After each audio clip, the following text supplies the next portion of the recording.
Good morning, friends. Welcome back to my channel. Sorry about my sleepy face, but it's 4:30 a.m. in the morning. I'm not gonna be that loud because my husband is still asleep, but it's a Friday morning and I'm scheduled to run a half marathon today before work. So let me show you my routine. Let me show you what I'm having. Just join me in my morning of a long run today. First off, my breakfast, which is gonna be a toasted bagel with peanut butter, some black coffee. There's no sugar or cream in here. I have some noon, which is this. I usually take one the day before, one right after running, and then one after my training. Then I'm going to prep to bring with me my liquid IV. I really don't like the taste of this, but I think it makes all the difference if I'm drinking while I'm training. And then I have a couple goo gels. I'm probably not going to use them all, only for a half marathon, but I always like to carry more than enough just in case. So I normally will not be up this early. I will normally be up at 5 a.m. in the morning and be running by 6:30. But because I'm running such a long distance before work, I do want to get ahead and start at 6 sharp. And then at 6:30, I'm gonna have a friend joining me for 3 or 4 miles. So by the time we're done, I'm probably gonna be around 7 miles, and then 7 more miles to go and I'll be done. And well, less than 7 miles, but you know what I'm saying. And then I do work from home, which makes it possible for me to get my long runs done on a work day, so I don't have to commute. I just have to come home, get ready, eat some breakfast, and sit down at my computer. Okay, friends, so it's currently 5:27. I don't know if you can see there. In the morning still. I am going to go ahead and get some work done in the next 20 minutes, and then I'm going to go ahead and get ready for my run to leave at 6 a.m. sharp. I do not like to leave any earlier than 6 a.m. before daylight saving time starts, only because it's very dark in the mornings, and if I leave at 6, at least in 30 minutes, I'm going to start seeing some clarity. But if I'm by myself, just for safety issues, I don't leave or spend that much time by myself alone in the darkness. So I already digested my food. I feel great. I had my bagel, I had my coffee. I'm a little bit behind on my noon, but I'm just gonna drink it as I work. This is a funny cup that my husband has, but it was the first one I reached for this morning. I'll work for a little bit and then go get ready.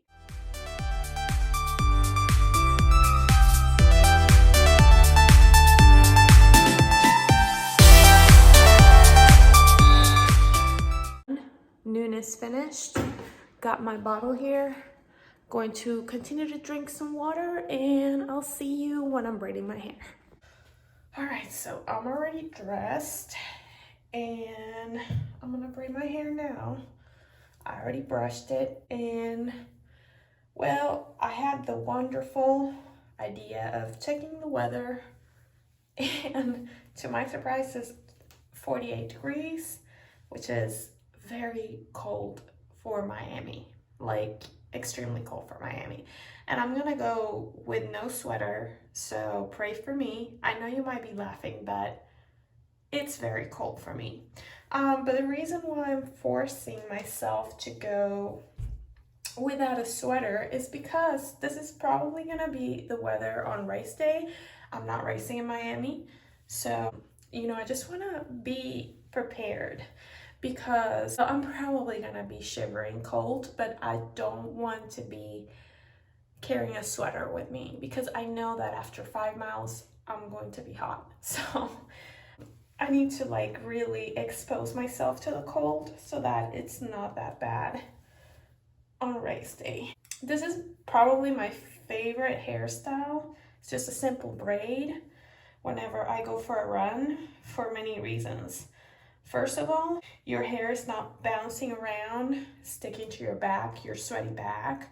If you have it in a ponytail, it's really inconvenient, and really it doesn't feel very, very good. A high bun, like the power bun, that's how they call it. I don't like those because I have a lot of hair, and so the weight is gonna bounce as I'm running, and eventually I'm going to lose the power bun. It doesn't matter how powerful I make it, it's always gonna go down. So I need to have my hair down, and then the braid allows me to just have my hair compacted in one spot, and so it doesn't stick to my back, you know, all loose. Another thing I love about braids is that because it's braided, my hair won't get tangled. And if it doesn't get tangled, then it's way easier to care for whenever you have it like this for so long and you're in constant movement, if that makes sense. So if you ask me, I always play around with my braids. I mean, usually for a normal training day, I'll braid it just in a ponytail. In fact, this braid is not the best one. It's very not uniform, but this is what I'm gonna go for. But on race day, I'll like braid this side or braid this side or make a Dutch braid. It depends on the mood or what I'm up for the day, but yeah, I love braids for running. I'm going to apply now my trusty sunbun. It's probably not gonna be that sunny, but I always like to have it anyways because I'm very tan from the sun, and I know that I should be taking better care of my skin if I train during daylight.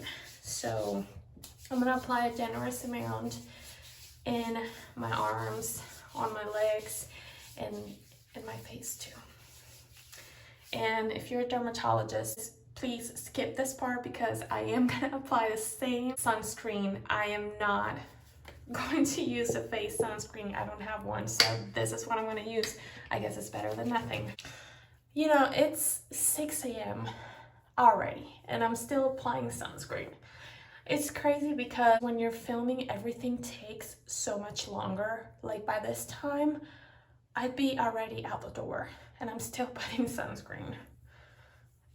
You know, I'm still learning to manage my time better, especially when I'm filming. Another 2 common places where you probably don't add sunscreen: on your neck and your hands. Yes, your hands also need sunscreen.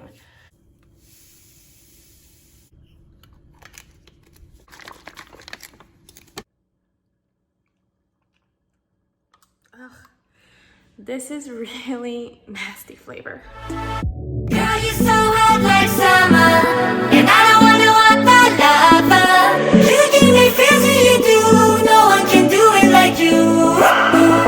Girl, you're so hot like summer, you're everything I ever wanted. You give me feels that you do, no one can do it like you.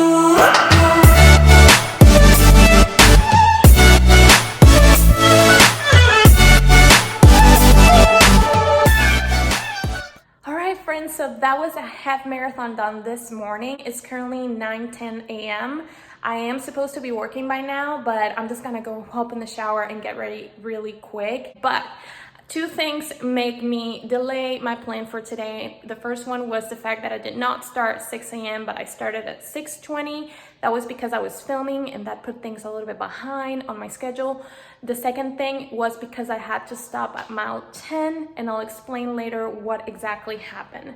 But overall, I'm super happy with my training. Today was my fastest half marathon, even though I did not feel at my 100%, which is awesome because then I expect better results on race day. So right now I'm gonna drink my crazy concoction of water, salt, and baking soda. The baking soda helps me with muscle recovery, the salt replenish electrolytes, and the water, of course, just to be able to drink that. So I'm gonna drink that. I'm gonna hop in the shower, stretch in the shower, because that's what I do when I'm in a hurry like today. I'm not gonna wash my hair because it was super cold, and I washed my hair yesterday and I didn't sweat that much. So I'm not gonna wash my hair. I'm gonna get ready really quick, fix breakfast really quick, eat it in my desk, get ready and start working, and then I'll check in with you later to tell you exactly how my training went and why I had to stop at mile 10. Hey friends, it's a lot later now. As you can tell, I have a full face of makeup, and I'm also in the chunkiest sweater I could find because I was so cold after I took a shower. It's cold. It's really, really cold today, which I'm pretty happy about. I'm also sipping on my coffee that I make myself like mid-morning, but I wanted to finish this video and tell you all about my training this morning. So I'm super happy about my training. I did run 13.1 miles, which is a half marathon. I wanted to run a half marathon today to kind of gauge and see where I'm at in my conditions and my physical capacity and my fitness and all of that. I have a half marathon race on March 21st and it's currently February 28th.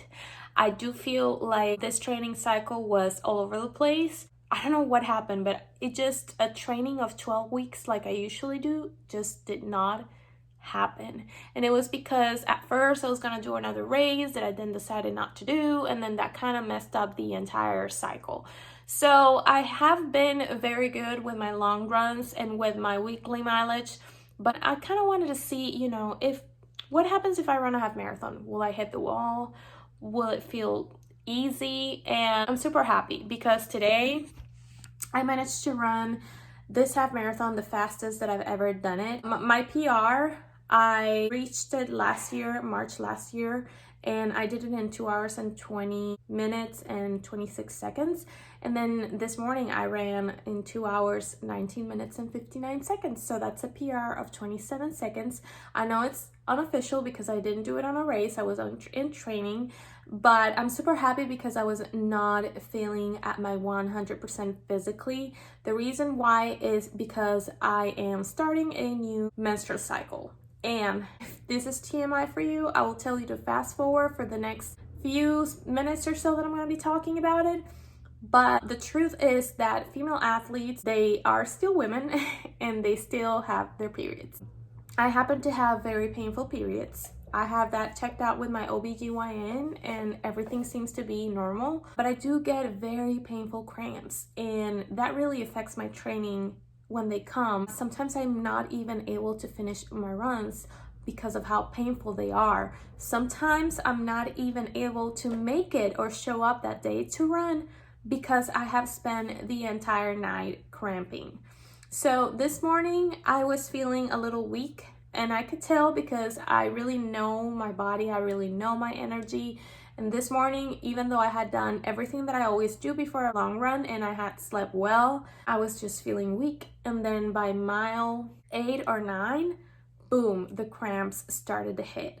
So, I knew I wasn't gonna be able to finish like that. So I just went home and took a couple Advils and then went back. That took a solid 10 minutes of my time, and that's why I was a little late this morning. But I'm overall really happy with it because number one, I finished. That's a luxury to say when I have my period and I'm training, or when my period is coming, because after, the first phase of it passes, it's all good. But when my period is coming, that really affects my training. So I'm really happy that number one, I finished. And then number two, I had the energy. I was able to finish it strong because I didn't hit the wall. And that's another thing about being a runner is that you start to know your body in a way where you can differentiate what it is that's affecting you, whether it's your period or whether it is that you're hitting the wall.